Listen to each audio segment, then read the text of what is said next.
কালকে শুনিয়ার শ্রীভূমির থেকে আবার করিমগঞ্জের নাম বদলানি হইতো, এটা লইয়া জোরদার আন্দোলন। তে আমার মতে এই আন্দোলন না করিয়া মানুষের তো কষ্ট না দিয়া যার বালা লাগে করিমগঞ্জ কইন, যার বালা লাগে শ্রীভূমি কইন, এতে কেউ কষ্ট হইতো নাই। আর এই আন্দোলন করিয়া এই গরমের মধ্যে কিতা করতাই।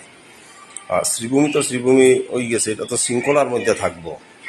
আর এখন যদি কেউ স্ট্রাইক করে এটা লইয়া, দেখি তো হইব, নাম তো আর বদলিত নাই, জাস্ট কষ্ট হইব মানুষের। তে কাজ করে নিতে এটাও তো কিছু না করিয়া আপনারা যার ভালো লাগে করিমগঞ্জ কইতে থাকেন, আর যা ভালো লাগে শ্রীভূমি কইতে থাকবো। তো ওরকমও থাকবো, তা স্ট্রাইক আন্দোলন করি না আমার চেঞ্জ হইতো না, আমি জানি।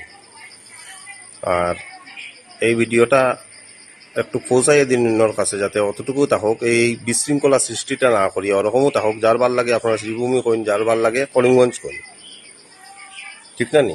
অত অশান্তি এখানে করিয়া লাভ হইতো নাই, থাকুক ওরকমও। আমার মনে হয় আর মতামতটা একটু কমেন্টে জানাইবা, আর পারলে একটু শেয়ার করিয়া অন্যরে ভিডিওটা দিবা দেখার লাগে।